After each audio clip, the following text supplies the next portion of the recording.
Hi, I'm just back with a bit of a question or a bit of a topic. I was talking to 4BC, Talkback Radio. What I don't understand is I have been talking with the State Coroner's Office about Daniel Morcombe's disappearance. I'd like to refresh people's memories, or I'd like to refresh Denise and Bruce Morcombe. Do you remember me, excuse for my roughness and etc., but do you remember me? I was talking with you in Montville. I know that who took Daniel Morcombe. I don't know the people personally, but I know the organisations that do these things. As I've said, and I will keep quoting and unquote and keep quoting, children need to be protected. Children need to be protected no matter what and whatever cost. There needs to be a zero tolerance from the federal and state government. I make the allegation that the state government of Queensland, and including the federal government, is partly responsible for Daniel Morcombe's disappearance. Daniel Morcombe disappeared on this day because there was two idiots that worked from a pedophile ring that were doing their job. But as I've said to Bruce and Denise, this is not personal. This is nothing to do with the fact that your son was taken for a personal reason. He was taken because it was a profile. He fitted a profile, and basically he fitted that profile.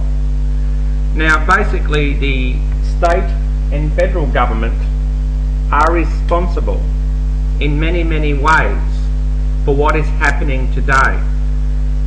I was talking with a man called Peter Johns. He's a lawyer and part of the state coroner team, along with Daniel. He's a team leader. I was talking with Peter Johns from the state coroner's team in Queensland. What I don't understand is we need to start educating. We need to start educating the public. We need to start teaching people what pedophile rings are and how they behave and what they do. We need to educate. Education is a key to prevention. Now, if this education was around when I was a juvenile, maybe what happened to me wouldn't have happened, but it wasn't. And I will explain and I will iterate again on this. I was only a young 11, 12-year-old boy, experimenting like all little boys do. My mother asked me to come in the house because she caught me playing around another kid. I went into the bedroom, she tipped up the bedroom, she had a lump of 4B2 in her hand. In the eyes of my corner, there was two people looking in the window. That night, this person goes into the house. The house was locked up. As I said, I know who these people are now. I know how they operate. And they walked in and they stood over Barbara's bed and they said, "Barbara!" And she didn't wake, and then they said, "Barbara!" And she woke up. Obviously by this time that's disturbed one of us, and that disturbed Morris.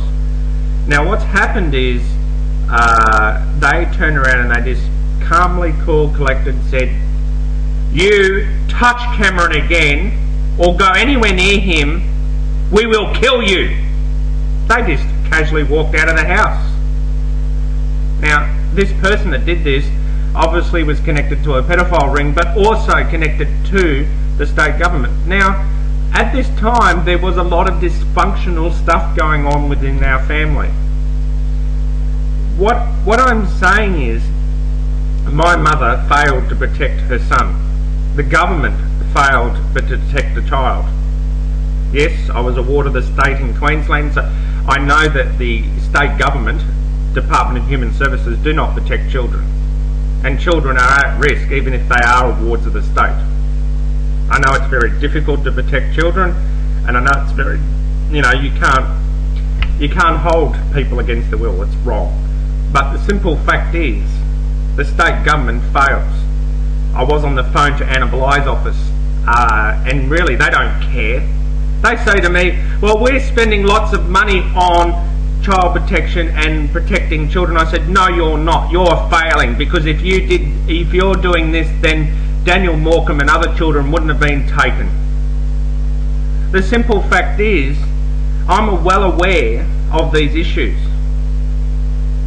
I'm well aware of these issues. Now there's something that I haven't honestly said, but I will say it now. Stefan Hairdressers, the man that started Stefan Hairdressers with the big race boats and all the rest of it, I read his dossier file in the Queensland Police Force. I was in at headquarters, I read his dossier file, that was my job. I'm not going to go into that information, but I read his dossier file, and it was quite alarming, and it was quite off the scale of things. But unfortunately that never really took place, and I never continued my investigations into that issue. But the simple fact is, these things must stop. We must protect children at whatever cost. There must be a zero tolerance. If you are on the internet and you are talking to juveniles, you will be caught, you will be arrested. The laws must change. The laws must be amended where there is a zero tolerance. Zero tolerance. If you have no justification and you have no reason to be talking to the juvenile on the internet, and you have no legitimate reason, then you will be investigated and you will be brought towards intelligence so they can monitor you. At the end of the day, we must stop children being abducted. We must tell these pedophile rings enough is enough. I'm not scared of you. I don't care how big you are. I don't care how large you are, because I've met you people. I've met you people. I know who you people are. And I want people to know that pedophile rings just don't take any child off the street. They look for a profile. They look for a profile. What do I mean by a profile? Well, what happens is, in the 1980s,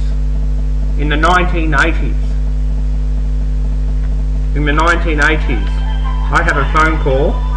No, it's a message. In the 1980s, the Queensland government broke their codes, broke the pedophile rings codes. Now, for instance, what happens is they rang up and they ordered, say, 6 kilos of fish and 6 kilos of prawns. They paid a half payment to an offshore account. When they got enough orders in, what took place then from there? What took place from there? I'm going to go to this part 2 of this just in a minute and explain to you fully what a pedophile rings process and policy and how they actually operate and how they work. Because I want the general public to be educated, and I want to teach the general public how pedophile rings work.